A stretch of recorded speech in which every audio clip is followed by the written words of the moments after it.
What's up, y'all? It is your girl, Ashley Ross, and I'm excited to bring you week 13 of the Ashley Ross Show. As you can see, I have my Christmas tree in the background, and no, it's not decorated, but it will be soon. We have a lot to get into, and we are actually going to cover the Monday night games this week, so let's get locked and loaded right now on the Ashley Ross Show. Saints versus the Falcons. I would say out of all the teams in the NFC this year, the Saints, although they've dropped a couple, they have shown the most consistency in the entire NFC. And it doesn't matter, like I said, if it's Taysom, if it's Jameis, if it's me, whoever is at quarterback, it really doesn't matter because this team is so stacked in their other places to where Sean Payton's offense, it will just keep rolling. Like, this team is designed to kind of a next man up mentality. And that's really good when your quarterback, which is a key position, you can kind of plug anybody. I think the Saints are, like 8-0 without Drew Brees over the last 2 years. So the Saints, they are definitely looking like they are in the driver's seat for that #1 seed in the division. And if you look at the remaining games, they have the Eagles, Chiefs, Vikings, and Panthers. They should easily win 3 out of 4 of those games. They'll probably lose to the Chiefs. But other than that, I think the Saints, who dat, they're going to beat them Saints. Lions versus the Bears. I am telling y'all, whenever I pick the Lions, they win. And I picked them, and they won this week. Also, too, I think most teams, when they fire their head coach, they usually galvanize the troops and they get up for that next game. And I think the Texans won their game, Atlanta won their game after their coach was fired. So the Lions, they continue the tradition. Jets, it's not too late for you after all. But to the game itself, Adrian Peterson, he rewound the clock of time. He had 2 touchdowns on the day. And this was just a great moral victory for the Lions. The Bears, do you know that the Bears have not won since like October? I mean, they have just fallen and they cannot get up. They have some major decisions they need to make in the offseason, what they're going to do with the QB, who will they go with. But it's just sad because they had such a hot start and it has just fizzled out. So Bears, it's not looking good. Bengals versus the Dolphins. Now, it wasn't the prettiest game by the Dolphins, but do you know that the Dolphins have won 7 of their last 8 games, and they're very much in the playoff hunt. I think the Dolphins, I mean, you talk about getting it right. They got the coach right. They drafted correctly. The defense, special teams. I'm telling you, like, if I was an opposing team, I am not trying to see the Dolphins in the first round, and that's why this wild card, that 7 spot, and only having 1 team on the bye is so valuable because whoever's got to face some of these wild card teams, like, this is going to be no walk in the park. So shout out to the Dolphins. Bengals, 6 sacks on the day. So let me tell y'all, with you guys being at 2-9-1, make sure with that high draft pick, you get somebody on that line because I don't care who's at quarterback, you need to protect them. Browns versus the Titans. Now I gotta apologize to the Browns and the dog pound this week for picking the Titans over them. But coming into this game, I felt confident in the Titans because I was like, Derrick Henry, I felt like he's probably gonna run all over this defense. But this is the risk that you run when your offense is solely really built around the running back because they shut Derrick Henry down by Derrick Henry standards. And when you do that, it's not like Ryan Tannehill and the receiving weapons are just that prolific where they're that big of a threat. So I think that the Titans, as much as I like them, I think that the formula to beat them is if you can minimize what Derrick Henry can do and put the pressure on the other offensive pieces, I think that is going to be the key to success in the playoffs against the Titans. The Browns, finally, after years and years and decades of just being in no man's land, they finally are going to have a winning season and more than likely make the playoffs. And I think this Browns team is built to be one of the better offenses in the league going forward because they have 2 running backs that they can throw at you. And Baker Mayfield has finally kind of come into his own. I think the biggest challenge for Baker and these Browns is not can they continue to be successful, but how will they handle success? Can they stay humble enough to know that, listen, we just arrived, let's continue to work hard, let's not get cocky, overly confident. So I think if they can continue to humble themselves, they'll be all right. Jaguars versus the Vikings. The only reason that this game got a little bit interesting is if you look over at the Jets game, which we'll get into in a little bit, when it looked like the Jets might win for a second, it was like, Jacksonville, you might want to pump the brakes on trying to win this one because you might get #1 for Trevor Lawrence. if you go ahead and lose. But we know what the Jets do. They did what they do best. To the game itself, I think the Vikings, as much credit as I want to give them for turning this thing around, they started off 1-5, now they're 6-6. This is not a playoff team to me, especially with Dalvin Cook not being in the mix. I do not see any real future for this Vikings team. I know that they have kind of pieces and weapons, but this team is not a real threat to me. So I think that as the season progresses, if they make the playoffs, I think they will be a first-round exit. Raiders versus the Jets. I don't understand how the Raiders can look so good against the Chiefs and yet get waxed by Atlanta last week, and then this week barely beat the Jets if it was not for probably one of the worst defensive calls in NFL history. So to the play. I love my man Greg Williams. Why he sent a blitz instead of sending all the defenders down, I have no clue. But I feel like he's getting the brunt of this blame and he's been fired because of it. But let's be real. If the Jets really wanted to win, don't you think they would have been fired Adam Gase? There's a reason he is still in his position. They're not trying to win. They are trying to tank for Trevor. So that's to the Jets. Raiders, I think Darren Waller, I think he's one of the great young tight ends in this league. But announcers and everybody out there, can we please stop telling this man's story? I think if you follow football close enough, we know his story, we know what he's overcome, but let's give him some room and some distance away from his past, and let's focus on the future. Raiders, y'all need to get it together, because I don't know who you are week to week. Jets, keep doing what you're doing. You are on the path to the #1 draft pick. What game are we playing? Checkers? Chess? Putt-putt golf? We're playing fucking football. It's real fucking simple. And it's effort. It's effort. If he catches the ball right there, you, me, and everybody in the room is fucking fired. Fired. Colts versus the Texans.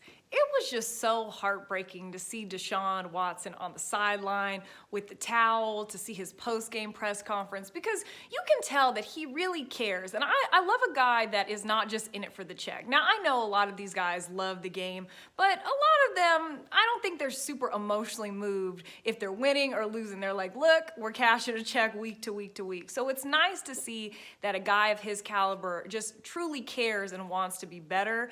The Texans, they're in a tough spot. They were already going to be in a tough spot to begin with the trade of D-Hop at the beginning of the season. Then you cut Kenny Stills. Then Fuller is out with, his suspension. So it's just going to be one of those wash years for the Texans. You hope that they can get a good coach and a good GM in there and they can do some things through the draft. But to the Colts, y'all keep telling me that this defense is elite, but on paper, you give up 371 yards to the Texans, who are pretty much receiverless. I mean, they have a couple guys there, but let's be real. What playmakers do they really have? So I am really looking at this Colts team with the side eye. They need to get it together if they want to be taken seriously out here in the AFC. Speaking of a team that does want to be taken seriously out here, whose house? Rams house. Yes, this is a Rams towel. I went to a playoff game a couple of years ago. No, I'm not a Rams fan, but I needed the Rams to win this week so I could win my family picks, which I did because my dad picked the Cardinals and I picked the Rams. So I was cheering for the Rams this week. And I knew that the Rams were going to win this game for a number of reasons. Number one, they know that they should have won last week to a depleted 49er team. And two, they have been heating up and the Cardinals have been cooling down.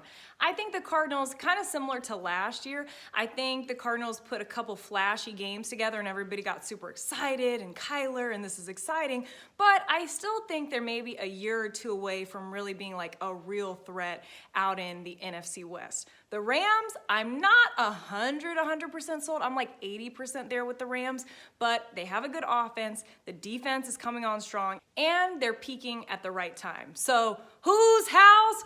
Rams house. Giants versus the Seahawks. I know you guys expect me to come on here and be sad and emotional and overreact. I'm not overreacting. Seattle, this has been their MO all season.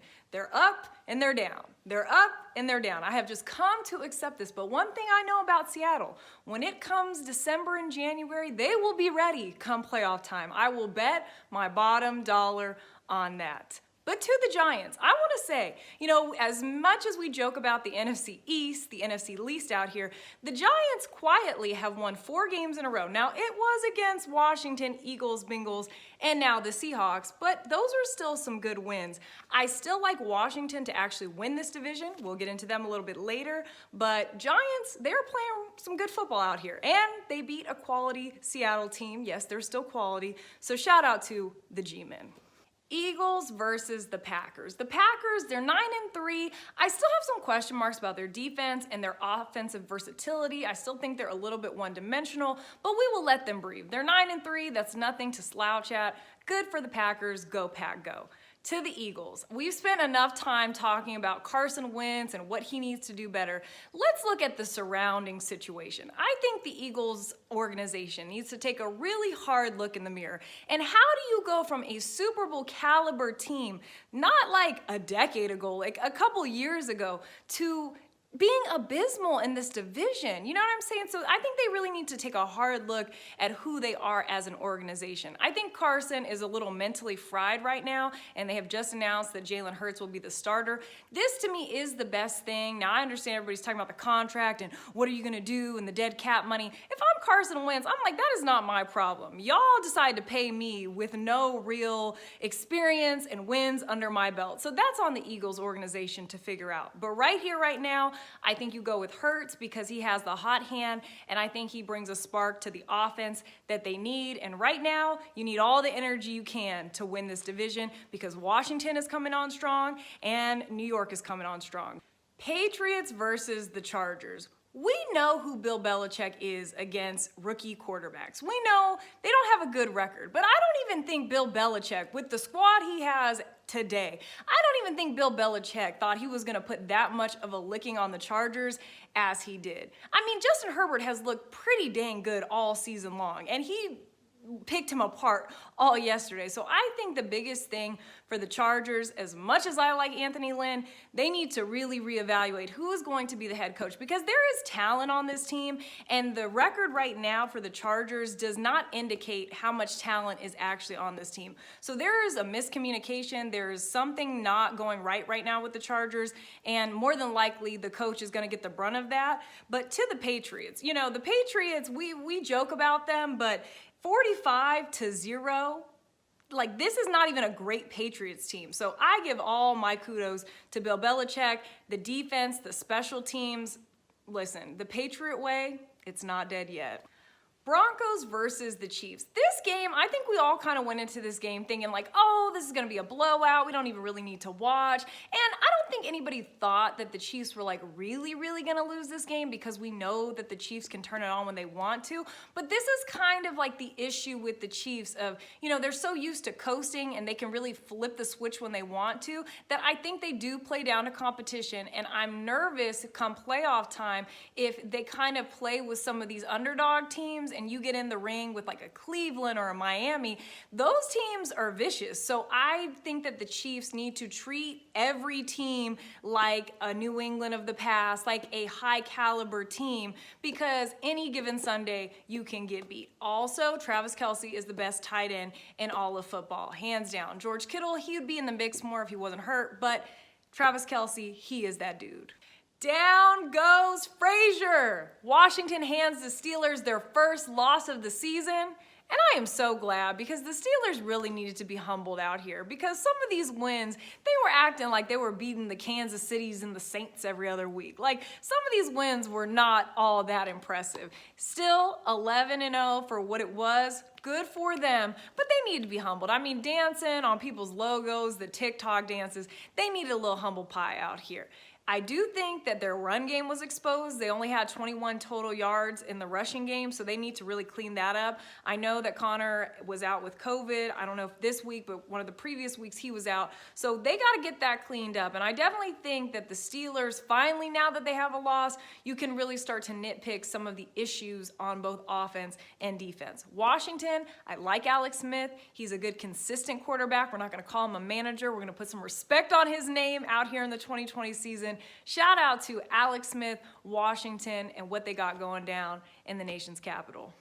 And rounding out the games, we had the Bills taking on the 49ers. Now, the 49ers are not allowed to play in California right now because of some of the COVID protocols, so they're playing in Arizona. If you remember, the Bills had a very dramatic finish in Arizona against the real Arizona team, so they were determined to get a win this week, and they did. This was a game for about the first half, but the Bills, they actually really impressed me because I needed to see a good, consistent 4 quarters from the Bills. I needed to see, like, okay, is this still a team that can be competitive in the AFC mix?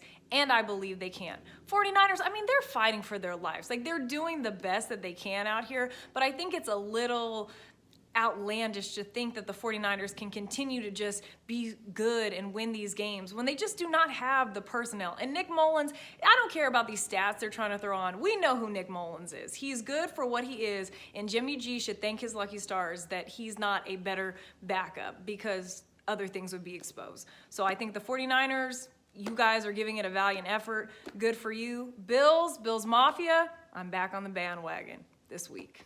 And that wraps up week 13 of the Ashley Ross Show. Thank you for joining me. I'm super excited that we were able to get all the games in, minus the Tuesday game. So let me know if you want me to start getting in the Monday night games as well. Let me know in the comments. Thank you to everybody who tunes in. Happy holidays to you and your families. Please stay safe. Love you guys. Take care.